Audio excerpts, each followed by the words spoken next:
Welcome to the Pre-Snap Podcast, presented by Thrive Fantasy. Here's your host, Casey Bubba and Scott Bogman.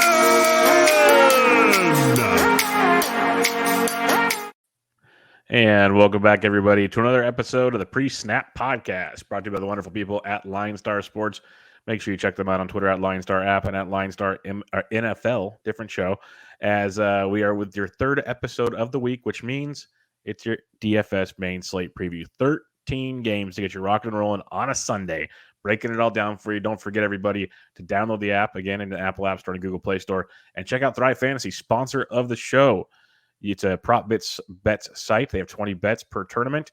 You pick 10 over-unders, get more points, make more money. That's the basics of it all. Really, really fun stuff there. If you're new to Thrive Fantasy, use promo code LineStar for a first-time deposit match up to $100 and 2 months of the LineStar Premium product. So go check out Thrive Fantasy in the App Store or thrivefantasy.com. I'm on Twitter at BDintric, and my co-host, as always, breaking down the Week 4 action on Twitter at Bogman Sports. Scott Bogman, how we doing, man? Pretty good. Hey, look, this has been my best show of these recently. So we're going to try to pick you some more winners Week 4. I'm looking forward to it. No doubt about it. And we're going to kick off with probably the best game on the entire slate, at least from a fantasy perspective. The Arizona Cardinals at the Los Angeles Rams, over under of 55 in this one. Bogman, lots of fantasy goodness here. Where are you going? I mean, I think between the quarterbacks, I think I'd rather have Stafford this week against the Arizona secondary that has played well, but they had Jacksonville last week, a couple gift interceptions for Byron Murphy. One went for a touchdown, all that stuff. So I like Matt Stafford. Look, you can play Hopkins if you want, but he's expensive and he's going to get Ramsey. So don't like Hopkins this week, but I think I would go with Kirk or possibly AJ Green at 4,500. Nice cheap option for you. And don't want any running backs here in this game, but also I love Van Jefferson's price at 3,900. Think he's a steal. Cooper Kupp has been one of the best at 7,800 and 8,600. And look, Robert Woods, Bobby Trees has had a bad run so far, but he is going to explode eventually. And his price has been dropping 5,300, 6,200. So if you want to take a swing in a tournament or something, I'm all about Bobby Trees at this price. Yeah, I'm 100% with you on the quarterback thing. Stafford's cheaper. He's going to throw it more than Murray. Murray can get it down with his legs, so he brings a better floor to the game. But I think Stafford's got the better ceiling in this game. We both picked the Rams to win this game. We like the over in this game. At least I like the over in this game. You had the under, I believe. But give me Stafford for sure in this one. If you want to use Murray, I'm not going to tell you no. But Stafford, that $800 discount on DK, $400 on FanDuel, goes a long, long ways, I think. I think if you do think it's going to be a shootout, Chase Edmonds has some tournament viability for a lot of dump-off passes, potentially at 55 on DK. More so on DK because of the PPR format over there. I'm going to be fading DeAndre Hopkins. He's a little banged up, so give me some AJ Green, give me some Christian Kirk, nice little cheaper pieces in Arizona. The other cheap piece in Arizona I think is interesting. I know it was Gronk, but we saw Gronk do some damage, especially in the red zone to the Rams last weekend. So you can get some Max Williams at 3K on DK, 45 on FanDuel. If you want a little cheap piece, that'll be very different because it won't be as popular in this stack. I think that's a way to go about it. And then on the Rams side, you just keep playing Cooper Kupp. He's going to be chalky. He's getting more expensive. They're making a point to throw it in his direction all the time. So I'm there with you. But we said it last week, and I'm with you again. Bobby Trees eventually is going to go off. So if you want to keep going there, you can. Most I think will go to Van Jefferson for the discount. Fine play. But I think Bobby Trees is the contrarian play on the Rams. But definitely a game to stack. Definitely a popular game to stack. Should be a ton of fun. Highest over of the week. Yep, should be a ton of fun in that one. Ravens at the Broncos, only an over-under of 45 in this one, Bogman. Do we like anything in this game? Yeah, I mean, look, there's pieces to like here for sure. Look, anytime you want to play Lamar, I believe he's 4th in the league in rushing right now. He's just an incredible talent. So anytime you want to play him, I get it. Look, I kind of like Teddy Bridgewater as a cheap QB, 57 and 68. I think that value has been great. He's leading the league in deep targets so far this year. So I do like Teddy Bridgewater here as kind of a contrarian play. I know it's super frustrating, but Marquise Brown got open 3 times. I know he had 3 huge drops, but the point is he's getting open. Now, none of it matters if he's not going to catch them. So, but I think that was a rare occurrence, and I know this secondary isn't nearly as bad as what the Lions have. It's actually been pretty solid this year, but I do like Marquise Brown. I think he can get open against most corners. Other than that, I mean, anytime you want to play Sutton, 57 and 63, I think is decent. But I think Tim Patrick is a better value here at 49 and 61. Not really interested in either one of these defenses, but I do like Lamar, Teddy as a contrarian option, Marquise, and Tim Patrick are my favorite plays in this game. Yeah, I don't think I'm going to full stack this game, but I don't mind the Teddy value that you mentioned there, especially on DK at 57. A lot to like there. But for me, it's like I like some Marquise Brown. People got so frustrated last week, getting him at low ownership. No matter how bad he did, Lamar's still going to force him the football, and eventually he's going to keep breaking some big ones. So I have no problem with Marquise in a tournament at 54 on DK, 64 on FanDuel. And I like the Tim Patrick value at 49 and 61. Those are the pieces I want. I'm not going to go all in on this game, but little pieces if you want to like sprinkle them in your tournament lineups. Definitely play. Like Tim Patrick might even be cash game viable for me because he's going to get you 5+ targets. If he catches, just hope he gets in the end zone. Exactly, and he gets targeted. He's one of the red zone targets for them. So definitely some guy you could take a look at. Carolina at Dallas. This should be another fun one on the docket for your Sunday. We got Darnold. We got Dak Prescott. Should be a fun one, Bogman. Over under 50.5. Could be a nice pivot off of that Arizona Rams game if you choose. What do you like in here? It definitely could. Either quarterback is in play. I'm with you at that 67 and 77 for Dak, 6,072 for Sam Darnold. Zeke is in play as well, 65 and 7,000. I think he kind of proved last week to the naysayers. I like Chuba at 59. Look, they just love to go and give one running back the full stack here. So I don't think you can give it all to Chuba. So I do think Royce Freeman will be involved. They might design some run plays for my boy Tommy Tremble, which would be interesting. But you know what? I think my favorite play in this whole game is Dalton Schultz. He's cheap. We saw him get in the end zone twice. They're drawing up plays for him in the red zone. I really like Dalton Schultz at this price at 34 and 5,000. So probably my favorite play here. I think Robbie Anderson could be a decent play as well because Trayvon Diggs should be on DJ Moore. And they got to get him the ball, and they haven't really played point for point. They haven't had to put up a bunch of points against an opponent because they played some losers this year. The Panthers have. So I really like a lot of offense in this game. Yeah, no, this is a great game to pivot off of or combine with your Rams Arizona stack. I don't mind Dak at all. I think he's very affordable on this slate at 67 and 77. Darnold could be contrarian. I prefer Dak because Darnold might still have to hand the ball off and lose some stuff. Where I think Dak's going to be using the arm quite a bit in this game. So I like Dak a lot, which means, you got Cooper, you got Lamb. Cooper cheaper than Lamb, which is quite intriguing. But honestly, I think I like your Schultz call. On the Carolina side, though, I like Terrace Marshall. It's only 4K on DK, 5K on FanDuel. Nice little value play there as him and Anderson are basically getting the same amount of targets. I know Anderson could maybe take the top off the field, but Terrace Marshall can do some damage too. So I like that play there. DJ Moore's a beast. He's going to get his, so don't sleep on DJ Moore. Like if you're stacking Dallas, you can bring it back with DJ. He's going to still get peppered there. I know they have a better defender on him, like you mentioned, but he feels like one of those guys similar to T-Max and stuff that you can't defend him right now. They get ways to get him open. I like the Trimble call, too, if you want to be contrarian. But for me, I think the big value I like is Terrace Marshall in this game. Cleveland at Minnesota, another game that I think could be sneaky good fantasy value. Over under 51.5, so not sneaky good. It's one of the highest totals on the slate outside of LA. It's the third highest total on the entire slate. What do you like in this one? Yeah, there's not a ton I like here. I picked the under for this game. I think this is going to be a lot of run game. And look, Dalvin Cook is questionable, which means even if he plays, they're probably going to mix in Madison a little bit more than usual. So I don't like the running backs in Minnesota. This Cleveland defense is going to bow up soon, and it could be in this game. We saw Myles Garrett get to Fields a million times. I mean, I think he had 4.5 sacks. I believe it was 350 pressures.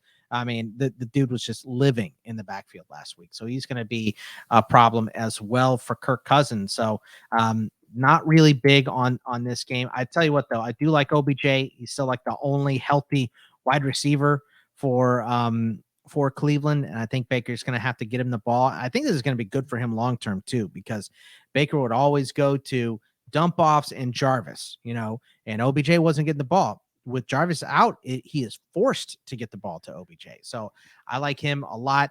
I would love Conklin, but he's questionable as well. So what's his role going to be? Is it going to be limited? Is he going to be full go? So he's a little bit questionable to me too. I think anytime you want to play Jefferson or Thielen, I get it. So I'm not going to argue against those guys. But my main favorite play in this game is definitely OBJ. Yeah, I love a stack in this game. I picked the over on the pick show. I love Kirk Cousins at 64 and 75. Dude's been slinging it all around the field. Mix him up with Thielen and Jefferson. As you mentioned, Thielen's a touchdown machine. If I have to pick one, I'll take Thielen for that touchdown upside. But Jefferson's been getting his as well. Don't mind the OBJ bring back, as you mentioned. I think it's a big Kareem Hunt week. A lot of it, since I'm picking the over. If you think it's going to be an over game, Kareem Hunt's going to be in play. A lot of dumping off there. So give me Kareem Hunt, 6K on DK, 64 on FanDuel. This is definitely a game that I want some exposure to. I think it kind of gets overlooked in the mess of games that we talk about, Carolina, Dallas, and the Rams in Arizona. So give me some Cleveland, Minnesota action. This one led off by one, Kirk Cousins. I like the logic behind that. I don't see it playing out, but it's definitely within the realm of possibilities. If both of these quarterbacks get going quick, this could be a very high-scoring game. Detroit at Chicago. And folks, take a clip of that. He said he likes my logic. Detroit at Chicago, over under 42. This could be one of the most boring football games on the week, Bogman. There's not a lot to like here. This is like contrarian stack kind of stuff. I'll say this. If Fields is announced as a starter, which I think it's ridiculous that you put him in such, how do you not chip Myles Garrett? Throw an extra blocker out there. Put an extra damn tackle out there if Peters cannot handle Garrett. It's just absurd. And design some plays for Fields to run. It's just the coaching was horrific. So it's hard for me to go back and trust the Bears. But look, DeAndre Swift, we heard, is the hot hand from his own head coach. So this price of 6,200 isn't bad, but he's probably going to be running into the teeth of a pretty good Bears defense. I'll say this. I don't know if you're ever going to get this great price on Allen Robinson again at 5,800, right? So they are on the struggle bus right now, but I love Robinson at this price. I think he's got to be in play. But that's it, man. I don't like anything else in this game. I like the Robinson call for sure. I think it's a nice contrarian play. For me, the main things I want is DeAndre Swift, because even if he can't run, they're going to drop it off. He's like one of the leading target getters in all the NFL when it comes to running backs. So give me Swift at 62 and 77, and I like the Detroit defense at $2,200 if you're going to punt it away. Like, I know Fields can't be that bad, at least you want to say, but at the same time, are they going to unleash him? Are they going to keep it simple? Is he going to turn the ball over? Is he even going to start? Is Nick Foles going to start? It's going to be interesting. So I think Detroit at 22 on DK, 41 on FanDuel. If you're going to punt defenses, it's not a bad one to punt with. If it's Foles or if it's Dalton back there, I mean, Peters up like a damn turnstile. It's not like the Lions have a bunch of pressure, but Okwara will get home. So I'm with you. I think that's a good call. Houston at Buffalo, over under 47. Buffalo wins 49-0. What's your picks in this game? Look, if you want to pay up for Josh Allen, do it. They throw the ball so much. Diggs is a great play. Manny Sanders might be one of my favorite plays of the week. 49 and 58. He scored 2 touchdowns last week. Cole Beasley at 54 and 59. What do you have? 11 catches last week, right? And also Zach Moss. They use him in the red zone.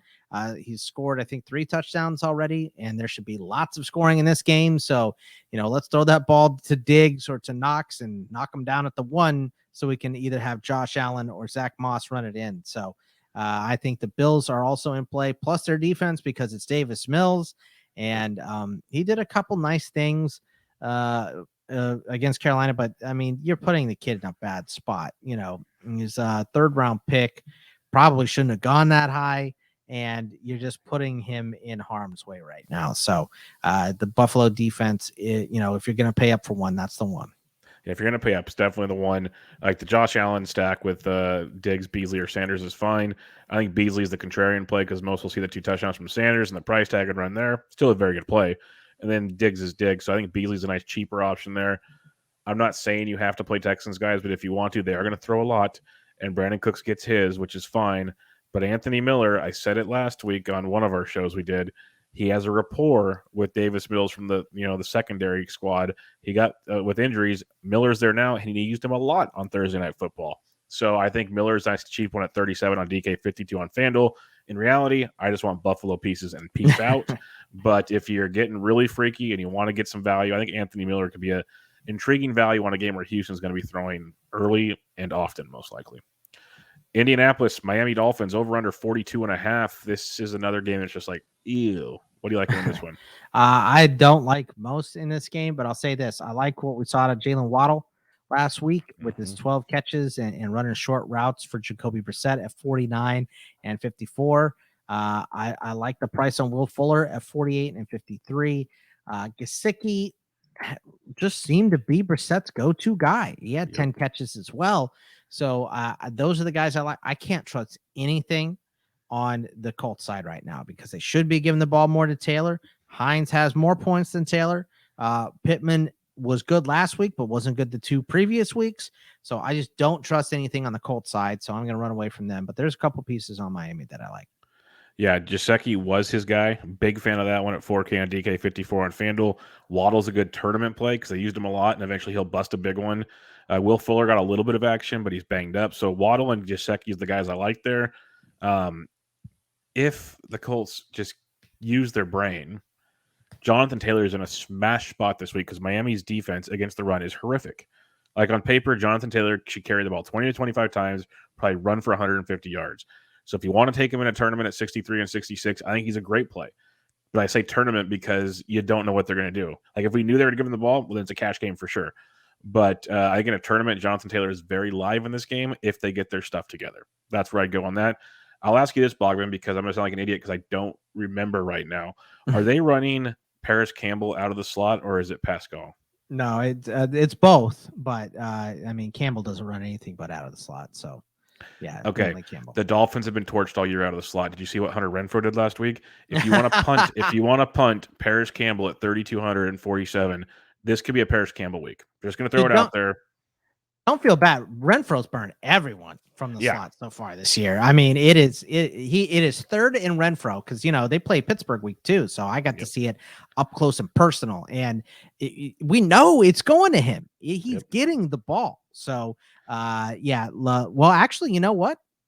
Paris Campbell's been playing out wide, 87 snaps out wide, 8 in the slot. I know they were moving him around early in the year, so I don't know where they've been lately. I mean, Pascal, they're both better out of the slot, but Pascal, 151 snaps in the slot, only 29 out wide. So that's probably why you haven't seen Paris Campbell be very successful recently, because that's all he ran at Ohio State was specifically out of the slot. Again, great coaching, guys. Yeah, I mean, what is happening? Like, we can figure this out. We can figure this out. Come on, man. Give the ball to Taylor. I don't know what you're going to call the plays, but give the ball to Taylor. Give it to him. With my scenario, because Beasley also beat them out of the slot, Pascal could be your guy if you're looking for a kind of sneaky tournament play. Good slot players, man. So it's been a rough one. Another fun game here. Kansas City at the Philadelphia Eagles, over under 54.5, second highest total on the slate. So we get 4 50-plus point total games, which makes things fun. We got Patty Mahomes and company. Again, I say make one stack every week, at least Mahomes and Kelsey. Well, that was my highest scoring lineup again last week. That's what they do time and time again. So where are you going on this game? I mean, we saw Zeke torch this defense here, and they lost a lot of push when Brandon Graham went down. I do love their tackles in Fletcher Cox and Gravedigger, Javon Hargrave there, former Pittsburgh Steeler. But Clyde Edwards-Helaire, 54 and 67 is good price this week. So if you're going to stack Chiefs, you might want to throw him in there as well. I don't really trust anything in Philly right now because Jalen Hurts is just not doing anything right.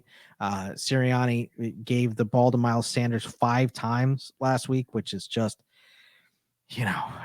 you would think, and tell me if my logic adds up here, Bub, but keep Patrick Mahomes on the sideline. So run the ball as much as you can in this game, right? You would think so. And Sirianni even came out in his press conference and says, I know I screwed up. We need to give Sanders the ball more. Will he do it? We've seen coaches do that and not do it. But at least he's acknowledging it, maybe just to cover RPOs. His butt. But it should be exclusively RPOs in this game for the Eagles and Jalen Hurts. Because the Chiefs defense has not looked good. It looks terrible. So it looks like you can move against Run the no huddle. Run the no huddle. That was my number one thing. Dude, they should do that. They should do whatever. You know, let him draw up plays on a stupid hand. You know, just as long as you get the snap count right, it doesn't matter. You know, so like Hurts, here's your Oklahoma playbook. Go. You're playing a Big 12 defense this week. Go. So I really think the only trustable asset in this game is probably Zach Ertz at his price, because he's even cheaper than Schultz at 35 and 47. And he scored a touchdown last week, and he seems to be one of Hertz's favorite targets because he's just crossing across the middle. That's his only route so far is Ertz across the middle, and he comes open. So yeah, I mean, it's just been ugly in Philly, so I can't trust them. I don't mind Ertz. I'm going to do my Mahomes, Kelsey. Kelsey's expensive. Tyreek's going to get his eventually. It seems kind of broken right now. So Hardman will be my next guy in line there. On the Philly side, though, in my head, if it is an over game and it's kind of close for a while, I think Sanders might not get the handoffs, but dump downs more often, which is great in a PPR format. That could be good. And the receiver I'm choosing on is Jalen Reagor, who was targeted a lot last week. And so I think Reagor could be a guy. A lot of it was maybe garbage time, but still, he's only 47 on DK, 55 on FanDuel. Gives you a little savings to go with the expensive Chiefs pieces. So I think Reagor could be a guy to go to because Smith's going to get his eventually, but I think Reagor could be the kind of forgotten guy that does feast a bit in a game where they might throw it way too often because they don't give Miles Sanders the football. So something to think about. Giants at New Orleans. Ew. This should be fun. Yeah, about that game, not good. That's the best way I can say it. The total's 42 in this one, Bogman. Yeah, look, not a lot to like here. If you want to go with Barkley or Kamara, I get it. Every wide receiver is hurt for the Giants right now, so I don't want to go there. Marquez Callaway caught his on a prayer. Maybe Evan Ingram with if the wide receivers are down, he's cheap, 3,000 and 5,100. Other than that, I ain't touching this game. Maybe defense. Maybe you want the Saints defense at 38-48, or even the Giants at 29-34 aren't bad, but is going to be an ugly one. Yeah, Giants defense is interesting. I think I'd still go down to Detroit at 2,200 if I'm punting. If I'm paying up, I probably still want to go elsewhere, but the Saints are at least in play against Danny Dimes. Otherwise, I'm with you. It's like Saquon, maybe because he'll get a lot of touches, which is what you want. I think Ingram's a great value, though. At 3K and 51 with all the receivers down, should get a lot of targets in this game. And you can kind of get to New Orleans with the tight end. So I think Ingram is kind of in play in this one. Pittsburgh at Green Bay, another fun-filled game for you here. Over under 45.5, Bogman. I mean, Najee Harris is going to keep getting the ball thrown to him. 68 and 82 is a decent price for him. So probably one of the better plays. Pay up for Devontae. Devontae should go crazy. Pay up for Aaron Rodgers. I think Ben Roethlisberger threw the ball 58 times last week. So, yeah, he doesn't look good. Who gives an S? You don't care if he looks good or not. All you care is that he's putting up 300 yards passing on a week-to-week basis. So at 55 and 6,800, that's a pretty good price. You can buy anyone you want on this Packers offense, I think. And Chase Claypool, Deontay should play, but he's not 100%. Juju's not just trending towards not playing. Maybe he'll suit up. Maybe he won't. He's not going to be 100%.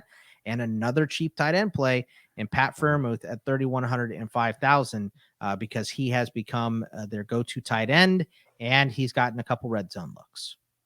Yeah, I don't mind it.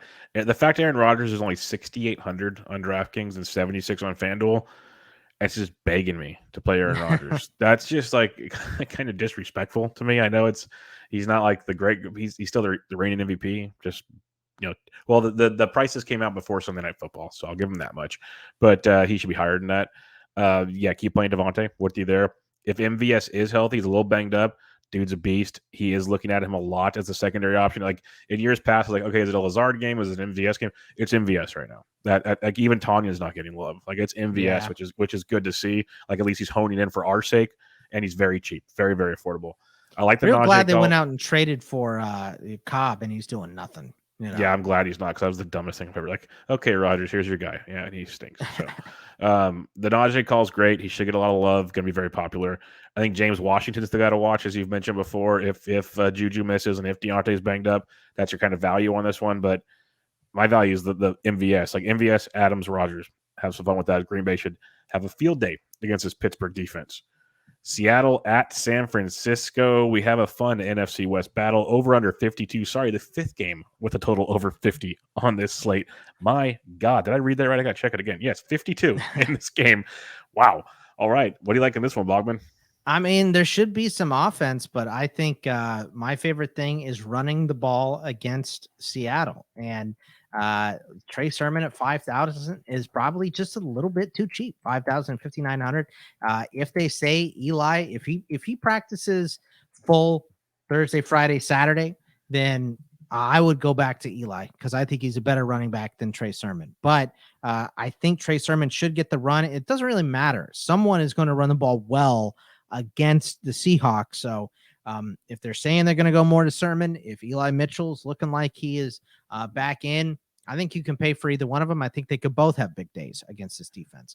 But, anytime Lockett's banged up. So, and Gerald Everett just went on the COVID list. So I think that it should be a 20 target day for DK Metcalf. So 7,200, 7,700. I think those are both great options as well. So, yeah, man, I there's a lot to like in this game on both sides. Yeah, I think there's a lot of offense to be had. I talked about on the pick show. When these two teams meet, even if they've been low scoring all season, these guys put up points in this game. It's a shootout. So the Russell is a good play. If you want to play Jimmy G and hopefully he has one of his, like he has 3 a year that he does well, he's only 5,600 on DK. That's a heck of a discount. FanDuel is 7K, still cheap, but there's other guys close by. 56 is very cheap if you do think this game shoots out. I love the DK Metcalf call because who else is going to get the ball basically? But Debo, I think, is in for a big game. 10 targets last week, just didn't come down with a ton of them. He had he's 5 becoming catches. One of the elite receivers in the NFL right now. Amazing. And they're forcing him the football. Kittle's back. Don't panic. They had 7 catches on 9 targets last week. He's still very affordable in this game at 59 and 67. But I want to mention it because it's been a slow start to the year. But Brandon Ayuk has a pulse, folks. He had 6 targets, 4 catches for 37 yards and a score. He was the only receiver with 3 end zone targets. No one else on the Niners receiving core had an end zone target. So he's getting the red zone looks. Something to think about when you're looking at Ayuk because people are still kind of broken on him. He has now he's back into the graces as the third receiver because Kittle and Debo are 1 and 2. So he could be kind of your sneakier play if you wanted to dig into this game. I think this is a very good offensive game. That's where I'm liking the action here. But yeah, it sucks for Seattle because it's all the DK Metcalf show and pray. Tennessee at the New York Jets on this one. I'll pray for the Jets. Over under 44 bucks. I mean, look, there's outside of Derrick Henry, I just don't know that there's a lot to like here, right? Because you're not taking any Jets, period, end of story. You can't do it. Tennessee defense could be good, but we got A.J. Brown not playing. Julio's probably not playing. Look, Nick Westbrook-Ikhine looked decent. He had the snap count, and he's super cheap, 32 and 53, and there are some bad corners playing for the Jets right now. So if you're looking for a real cheap option that should see a ton of snaps, I think he's your guy. But for me, it's pretty much just Westbrook and this defense, because even Tannehill, like, how much is he going to need to throw against the Jets? So Tennessee D and Derrick Henry. Yeah, Derrick Henry, Tennessee D. If you want Westbrook as a cheap receiver, I get it just because his price is so cheap. Doesn't have to do a ton. He had 4 for 53 and a score last week. If he did that, you'd be over the moon at that price point. That's kind of feasible. That's only on 4 targets. I don't see him getting a ton of targets because, like you said, they shouldn't have to do much. So it's pretty much Henry. It's the Titans defense, or you just move on. Last game on the 13-game main slate of action here. We got the Washington football team at the Atlanta Falcons. Over under 47.5 on this one. This total, I think, is a little too high, at least for my blood. A lot to like here, though. I mean, Heineke against this Atlanta D, 59 and 74. I mean, obviously like him a little more on DK. Cordell Patterson just keeps putting up points, right? So 4,900 and 6,000, I think, is decent for him. Antonio Gibson is going to be constantly in play. Calvin Ridley is going to get going, 7,072. I'm not willing to pay for Kyle Pitts yet. I want to see what Curtis Samuel does before I pay for him, although he is super cheap. Should he play in this game on DK at 3,000? He's bumped up to 53 on FanDuel. And maybe the Washington defense, this could be the week they break out. So I like them as well. But so once again, Heineke, Patterson, Gibson, Ridley, And I mean, Curtis Samuel is tempting at 3,000, but anytime you want to play Terry McLaurin, I'm all about it too. Yeah, I'm pretty much on the same page. I like the Samuel call if he is active and good to go. Heineke with his legs, but I started to say I'm not trusting Curtis Samuel, and then I saw his 3,000. I was like, ooh, free. I mean, he's cheaper Free. than Nick Westbrook, so come on. Yeah, he's free. And I will say that I'm with you. Like, people that have listened to us long enough know I do not like Cordell Patterson because I don't want to have to like Cordell Patterson because this should not be a thing because Matt Davis should be the man. But you can't deny it. 7 targets, 6 catches for 82 yards. He gets a handful of carries. Keeps doing it. He's basically getting 15 plus touches, and he's $4,900 on DK, $6,000 on FanDuel as a running back. That's everything you want and more. So it's like, as much as I hate it, it's a phenomenal value in a game where they should be moving the football and going back and forth. So he's 100% in play. All right, Bogman, let's recap things real quick. Who are your top stacks on this slate? I mean, there's a lot of stackable games. I mean, you heard all the high over-unders. The Packers, you can absolutely stack against Pittsburgh. The Chiefs against the Eagles, definitely. I think the Bills against Houston is another decent one. Anytime you want to stack Dallas, I'm okay with that. And then, either side of the Rams or the Cardinals, we prefer the Rams. Yeah, Chiefs, Eagles for sure. Mainly just the Chiefs side in that one because Eagles are just a tough one to circle. But if you want to bring it back with someone, you can. I'm with you on the Rams and Cardinals as well. Prefer the Rams side, but some Cardinals pieces can fit. I think that Niners-Seahawks game could be kind of the sneaky one because most won't want to go there out of the 5 games over 50. Green Bay as well could be a nice one against that Steelers defense. And Rodgers to me is just darn too cheap. Darn too cheap. So that's a fun one as well.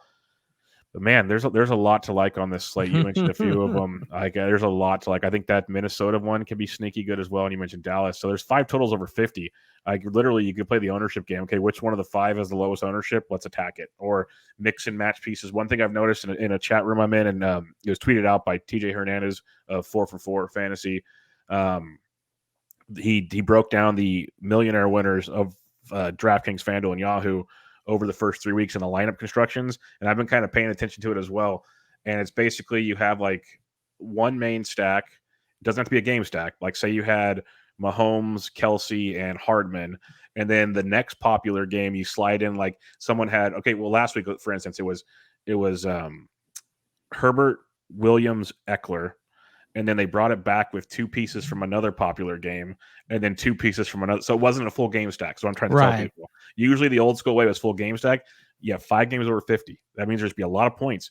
Mix and match is what I'm trying to tell you. Right. Like, don't get so focused. I fall victim to it as well. I focus on, I need all the pieces from this game.